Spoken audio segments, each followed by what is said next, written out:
Almost 100 years ago, South Korea's top hunter, Min Soo, was mysteriously transported to a monster-infested realm, right after he and his disciples defeated the Demon King on Earth. The only way for him to return to Earth was by defeating a dragon-like monster that contained a core inside its body, a core that could help him teleport back to his home planet. After battling for years, Soo finally takes down the monster, which is all thanks to his legendary healing abilities, and acquires the core for himself. As soon as he gulps the stone down, he is ready to sail back to Earth, ready to reunite with his disciples and little brother. In the next moment, he opens his eyes in a lush green forest. He didn't come back alone. There's this mysterious being occupying him, which lives inside his guts, and its name is Frey. He gets back on his feet, looking around, but he doesn't recognize this place at first glance, which of course surprises Frey. I mean, how does this dude not recognize his own home? That's just weird. But Soo reminds his companion that Earth's landscapes vary depending on the location. He then focuses on the flow of mana around him, and it feels suspiciously similar to being inside a gate. Checking his own mana, he quickly realizes something frustrating. His stats have been nerfed again. It looks like dimensional travel always seems to have side effects. The first time he was sent from Earth to another world 100 years ago, his stats plummeted, and now it seems like the same story. Right now, he only has 20% of his former power, which is beyond frustrating. Even Frey is pissed.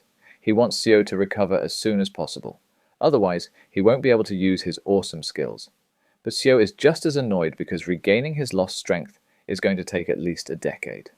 Hearing this, Frey straight up wants to cancel their contract. With Seo's current pathetic mana, he's basically useless to him. As they bicker back and forth, the scene cuts to a woman panting heavily as she runs for her life, chased by an orc. She's completely lost track of her teammates and has no clue what to do. More importantly, she has yet to figure out why in the hell there's an orc this early in the dungeon. She suddenly stumbles over her feet and trips, but before the orc can rip her apart, my guy Sue rocks that bastard with a single punch, and the best part is that he doesn't even bother looking in the orc's direction. That's how insignificant the threat is to him. Sue turns to the girl, wanting her to confirm whether the planet they're currently on is Earth. The already spazzed out girl manages to give a positive response, so he follows up with another question, asking if this is Korea, and what year it is. Once again, the girl confirms with a yes, and further clarifies that it's the year 2037. The mention of 2037 gets our boy thinking. He remembers that when he got sucked into that other dimension, it was 2027. If he is thinking right, then 100 years in the demon realm was only 10 years on Earth. Sue then proceeds to ask the name of the current president. The girl responds, saying it's Choy Des Su. This leaves Seo absolutely stunned, because as it turns out, he knows this guy, and judging by his expression, he doesn't seem to remember President Choy Des Su in good terms. As he mumbles all sorts of weird stuff under his breath, the girl starts wondering if this nutcase is just role-playing as a regressor. Seo then turns to her with another question. Since the flow of mana here feels off, he wants to confirm if they are inside a gate. The girl quickly affirms this, and further elaborates that. They're inside the tutorial tower. Sue has never heard of this tutorial tower concept, so the girl proceeds to spill all the details. The tower appeared a few years ago, acting as a gateway for hunters. If you clear it, you awaken your abilities and gain skills, and the higher your awakening rank, the better your privileges, like getting recruited by the most powerful guilds. So naturally, everyone is rushing to clear the tower as soon as possible. Sue clearly remembers that back in his day, the awakened just got their powers without all this extra crap. From what he understands, all he has to do is clear the tower to get out of here. So he asks her how long that usually takes. The girl explains that on average, it takes about 8 weeks. But if you're skilled enough, you can clear it in at least 6 weeks. The current record holder is a second-generation genius hunter, Ryu Jiwan, who cleared it in just 3 weeks. But my guy is not that amazed or surprised. They suddenly sense the presence of something huge nearby, and soon enough, a giant mutated tiger appears, a creature known as the troll tiger. While the girl panics at the sight of this terrifying beast, Seo is still lost in thought, contemplating the record holder. To him, clearing the tower in 3 weeks isn't impressive at all. It's far too long. But since his own abilities have been nerfed, he's not sure if he can do it any faster either. Meanwhile, the tiger is swishing its tongue around its lips, ready to make a snack out of the duo. Eventually the tiger lunges at them, But Seo is still deep in contemplation, thinking about how he'll approach the trial tower. Not wanting his train of thought to be interrupted, he simply punches the giant cat without even moving or looking back at the threat. And that one punch literally breaks the creature's jaw. Finally, Seo comes to terms with himself and decides that 5 days should be more than enough to clear the tower. 5 days flow by, and the scene then transitions to Minun, the Empire Guild Master. His assistant reports that someone just exited the tutorial tower. Hearing this, Sejun realizes that it's only been 8 weeks since the trial started, so clearing the tower in that time isn't bad at all. But then the assistant reveals something shocking. The person who cleared the tower wasn't on the original entry list. There's no record of their batch and no record of them entering the tower. And now this mystery person is causing quite a commotion outside. When the assistant shows Sejun who the person is, his eyes widen in shock because the face looks oddly familiar. He recognizes him as Hung, his big brother who had disappeared 10 years ago. Now let's shift back to Seo and the girl accompanying him. The lady is absolutely boggled. She has yet to figure out how on earth this guy cleared the tutorial tower in just 5 days. But the way my guy has smashed this last remaining monster, it's clear how. The system promptly announces that the tutorial is complete. But when it tries to calculate Seo's skills and stats, it utterly fails. The gate opens. Seo is ready to walk out in order to start the next chapter of his life. Outside the tutorial tower, he's met by the examiner.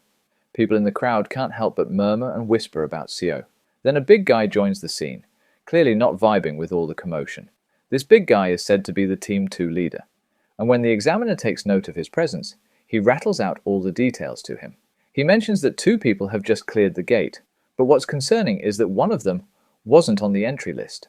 The big guy scans Seo, and the first thing that stands out is how scratchless he is. It doesn't make sense.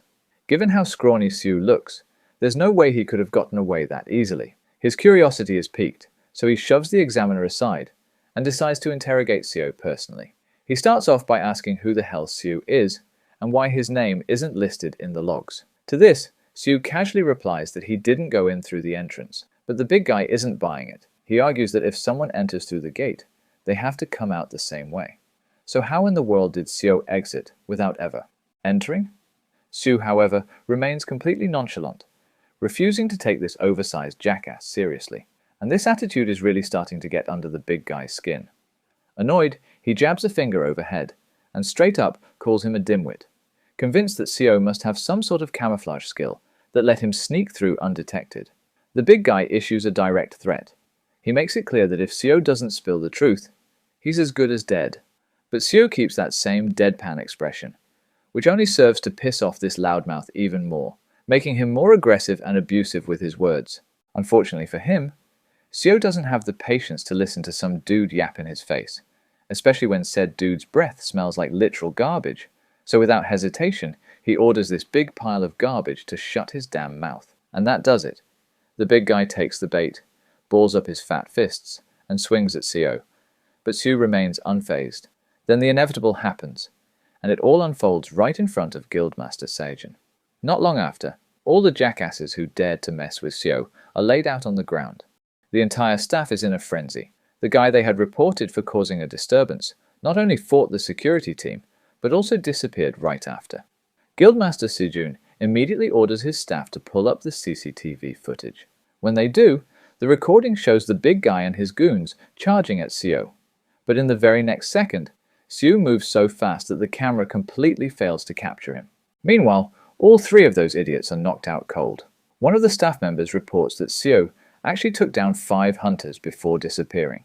Since no one saw him leave, the only logical explanation the staff can come up with is that he must have used stealth abilities. But Sejun disagrees. As far as he can tell, Seo didn't use any gimmicks. The dude just moved insanely fast. Internally, Sejun is 1000% sure that this is Seo, his brother, and from what he's seeing, he hasn't changed at all from 10 years ago. He then turns to his staff and issues a direct order. They are to mobilize everyone in the Empire Guild to locate that guy immediately. However, he strictly prohibits them from engaging in any kind of confrontation with this mysterious person. All they need to do is politely introduce themselves and bring him to the office. Sejun wants to meet him personally. As the staff rush to carry out his orders, Sejun still can't wrap his head around where Siu has been all this time, only to suddenly show up now. The way he vanished and reappeared is suspicious. There has to be a solid reason behind it. He's sure that if Seo had been in Korea all these years, he would have come to the Empire Guild multiple times. So now, more than anything, Sejun is curious to learn exactly where he's been. He then shifts his attention to the girl who exited the tutorial tower with Seo. But the poor girl quickly waves it off, claiming that she has no connection with him whatsoever, other than the fact that they just happened to exit together. Sejun believes her. In fact, he's genuinely impressed that she cleared the tower faster than expected. This only means one thing. She must have gained some pretty decent skills. Hearing this, the girl grows flustered and modestly admits that she managed to get an A- rank skill. Well, that's no small achievement. And Sejun is already considering recruiting her into the Empire Guild in advance. So he assures her that the contract terms will be tailored to her liking. All he hopes is that she'll be happy to sign up with them. And of course, the girl couldn't be happier about this opportunity. Without hesitation, she accepts it. Just then, an arrogant bastard steps into the scene. And of course, the first thing he does is throw shade at the Empire Guild's reputation. Sejun immediately recognizes the loudmouth and warns him to watch his tongue. This bastard is none other than Hunter Ryu Jihwan, an S-rank hunter and the guildmaster of the Gumgang Guild. Standing beside him is Seong Choi, another S-rank hunter who manages White Lion Guild. It looks like these two have also caught wind of the unregistered awakened who cleared the tower. Ryu Jihwan is surprised to see that the entire security team got their asses handed to them by just one person. Judging by the pathetic state of these guards, Ryu is certain that the guy must be packing some serious power. Seong Choi shares the same sentiments, and this is exactly why he wants to locate the mysterious awakened as soon as possible. If this guy has awakened a high-grade skill, then he's likely to become a top-tier talent in the future. And neither of these guildmasters plans on letting him slip away. They both want him for themselves. Ryu Jihwan decides to turn it into a challenge. Whoever finds that mysterious awakened first gets to claim him. There are no rules about what kind of shady tactics they can use. Whoever gets to him first keeps him. Seong Choi is totally on board with this plan. Since they'll be searching for that mysterious awakened on their own, neither of them has time to waste. Without further delay, they set off to find the guy, and whoever finds him first has to inform the others. With that, Ryu Jihwan heads off, but not without throwing a jab, claiming he'll be the one to find the awakened, so there's no need for the others to even bother struggling. But Sejun isn't so sure he's going to let that happen anyway. Ryu Jihwan walks away and orders his assistant, Jinich, to gather all the C and D rankers from Gumgang's Team A and deploy them for the search. But Jinich seems unsure who exactly they're looking for. In response, Ryu Jihwan casually drops the bomb. It's Sejun's brother. Meanwhile, Seo is in his favorite restaurant, munching down on fried chicken. Frey is absolutely boggled. Out of all the things Seo could be doing after returning to Earth 100 years later, he chooses to devour some fried birds. After his chicken spree, he starts wandering the streets, which once again piques Frey's curiosity. He can't help but ask where Seo's headed. Seo doesn't bother explaining. He figures it's obvious. Of course he's going home. When he finally arrives, stepping into his humble home, nostalgia hits him hard. He remembers rushing inside at dinner time, his mother preparing a meal while his father reads the newspaper. But all those moments are lost in the past now. His home is nothing more than a rundown shell, empty and abandoned. He still can't remember his parents' faces. They say forgetting is a gift from God, but for him, it was a curse. He spent 100 years in the demon realm, an endless bloodbath on a strange, brutal planet, the dulling of human senses, the stopping of time, the weathering of the self. For what felt like an eternity, the curse of oblivion threatened to erase him. So he desperately clung to his memories, his younger siblings, his disciples, memories that refused to become mere reminiscence. Instead, they turned into obsession, a lingering attachment. But that was okay. Thanks to that, he survived for 100 years. Even Frey takes note of how this place feels like a ghost town, colder than the demon realm itself. Sue only came here to reminisce. Now that he's seen everything, it's time to move on. He decides to look for the neighborhood kids he used to hang out with. But first on the list is his brother, Sejun. He wants to meet him. But his plan to reconnect with old friends hits a snag when a gang of thugs, fully armed, surrounds him from all directions. The bastard with red hair seems to be leading the gang. He introduces himself as Beyond Hakum, an SE rank hunter from the Vadra Guild. Su remains calm and completely unbothered by the status of these lowlives. He's not in the mood for a skirmish either. Hakum feels mocked and reminds him again of his guild's name. But once again, my guy stays nonchalant because he does not give a single care. They keep exchanging jabs, with Su effortlessly countering each one with an even sharper retort. This just gets under Hakum's skin, and his patience continues to wear thin. Fully aggravated, he finally decides to teach Seo the lesson he deserves. The next moment, Hakum throws a punch. A devastating blow that sends Seo crashing backward, slamming into the wall behind him. Hakum and his lackeys feel thoroughly satisfied, thinking they finally shut Seo up. But my guy is literally the calmest person ever, just lying there like a cool cucumber in a refrigerator. The fools assume he must have fainted from that single blow, since he's not getting back up. Then, a system window flashes before Seo's eyes, explaining the ability Hakum just used. Apparently, it's a skill called Lightning Flash, a CGR skill that grants instantaneous acceleration, making your body's speed more than double. You can move way faster as long as your body can handle the friction. The skill isn't bad at all, so Seo casually asks Frey if he wants to eat it. Since this is the first skill Frey is about to consume after returning to Earth, he doesn't mind giving it a try, so my guy simply stands back up on his feet. Then, without warning, he dashes toward Hakum and delivers a devastating slap, so powerful that it literally sends Hakum slamming into the ground hard enough to shatter it. The goons who were cackling like hyenas just moments ago now stand in absolute terror. Su then extends his hand, giving Frey the opportunity to devour the skill from this bastard. Soon enough, a dark magic circle forms beneath their feet. Within seconds, the skill extraction is complete. While it feels good to finally chomp down on a skill after so long, Frey can't deny the fact that it tastes way worse than the chicken they had earlier. Meanwhile, Hakum, now with his pride in shambles, calls for his minions to attack Seo all at once. Like a bunch of reckless idiots, they charge at him, actually believing they stand a chance. Seo just tells Frey to put their newly acquired skill to use. The moment Frey complies, my guy explodes into motion, dashing with godlike speed and taking down every last one of these fools like they're nothing more than mosquitoes. One of the bastards dashes towards Seo, attempting to strike him with a skill, but Seo easily renders the bastard's attack futile by smashing his knee into the guy's gut, causing him to cough up blood. The bastard was using a vital point strike, a technique that automatically targets an opponent's weak spots. Since this bastard clearly can't make proper use of the skill, Seo decides to borrow it for himself. But before things escalate into everyone's demise, Soon arrives on the scene. The moment Seo looks back at Soon, he notices the reflection of his brother in his eyes, and the once heated battlefield transforms into a sweet reunion of two brothers. Now, to understand what happened, let's rewind 20 years to when the gates first appeared on Earth. It goes without saying that these gates unleashed chaos and destruction, bringing monsters into the world. This was also when the first generation of awakened individuals emerged, their powers awakening as the gates appeared. There were no police, no laws to handle the situation. It was an era of barbarism where everyone was inexperienced.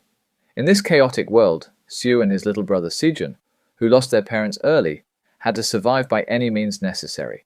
Seo was the first generation awakened. He dropped out of school to become a hunter and raise his helpless little brother, who was still just an infant at the time. And so Seo, the caring brother that he was, took care of Sejun during those dark times. In the present, Seo follows his brother to their new home, where everything looks lavish. Sejun is totally smitten by the place, and wonders if his brother took out a loan or earned everything on his own. But Seo claims that the money came from skills he learned from his older brother. Since it's a house they're both supposed to live in, there's also a room for Seo. Internally, Seo can't believe the person in front of him is the same brother who disappeared nearly 10 years ago. Seo keeps talking non-stop, feeling happy that he'll be able to raise his little brother again. He can see how much his little brother has worked hard, and that makes him feel incredibly grateful. Seeing Seo jabber on so much, Sejun has no doubt this is indeed his real brother. Sejun then brings up how he's been searching so hard for his older brother. He wants to know everything. Where did he go? Why did he go? And why did he choose this time to show up after all this time? Well, SEU has a lot to say, 100 years worth of adventures, but that's a story that can only be told if the two of them sit down for a heart-to-heart. So later, we see them sitting together as Seo explains everything that happened. In summary, 10 years ago, After SEU defeated the fourth Demon Lord, he was transported to another dimension by an artifact the Demon Lord had. In this other world, he met Predator, a being who could extract other people's skills. For 100 years, he grew with that ability, seeking out dragons with dimensional magic. Once he defeated the Dragon King and obtained the dimensional orb that Dragon carried, he was finally able to return home. And his friend Predator, who is also known as Frey, crossed over to Earth with him and is now inside his body. This revelation about Frey living inside Seo's body creeps the hell out of Sejun. It only gets worse when SEU casually reveals that Frey is basically a parasite living in his gut. Seo admits that this whole lore dump probably sounds like absolute nonsense, but he promises his younger brother that he's not tweaking anything. Well, it goes without saying that Sejun trusts his brother.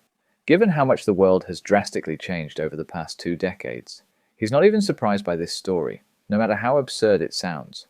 Right now he's just glad his brother is back. Now that Seo has come clean about himself, he wants his little brother to do the same. Fill him in on everything he missed over the past 10 years. He especially wants to know what the hell happened in this country that allowed a guy like Choy Des Su to become president. Since SEU disappeared, Cho Su blatantly took credit for the defeat of the fourth Demon King. With the title of the greatest hunter of the first generation, and his fabricated reputation, he managed to ascend to the presidency. Now he keeps making policies that work against the Empire Guild. But now that SEU is back, Sejun is concerned about what that zesty ass might try to do to his brother. But SEU is not worried at all. In fact, he finds it downright laughable that someone as incompetent as Choy Des Su managed to fool everyone with his fake double S rank title. Speaking of Choy, Su suddenly remembers the guys who attacked him at their house earlier. The leader of that gang claimed to be from the Goom Gang Guild, so SEU wants to know if they're Choy Des's lackeys. To that, his younger brother responds with a firm no, because the guild Choy Des Su runs is called Infinite. There are 7 representative guilds in South Korea, collectively known as the Heptagram. The guild Seun runs, Empire, is one of them. The others are Infinite, Vajra, White Lion, Fighting Warrior, Azure Flower, and Frozen Soul. Among them, Vajra belongs to a second-generation hunter, Ryu Jian.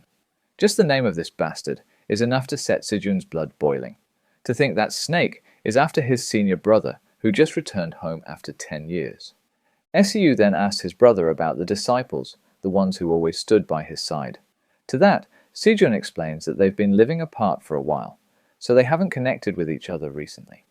Xiaolong went back home, and Kang Yoa is under Choy Des's control. Well, SEU wasn't expecting to hear that, but he's hoping Moon is still around. But contrary to what he thought, his junior brother drops the grim news that Moon was killed, which absolutely stuns our boy. He doesn't waste any time and interrogates his brother about who killed him. Shun explains that Moon's body disappeared, so they couldn't figure out who the culprit was. The only ones who could kill a hunter are other hunters, or unregistered awakened individuals. At that time, HMCS even participated in the investigation, but there was no progress. Seo starts feeling dazed as he hears one brutal truth bomb after another. He then asks, "What's the deal with HMCS?" To which his brother explains that HMCS is essentially the Hunter Special Investigation Unit, an international agency that operates at the front lines of hunter-related crime. HMCS has the authority to investigate and arrest all awakened criminals, so they're basically like the Hunter Police.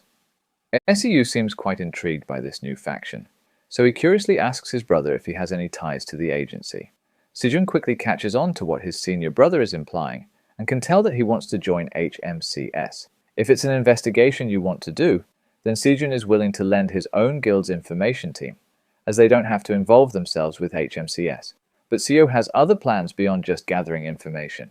His brother once again reminds him that those guys handle cases like murder, so going there is not the best option for him right now.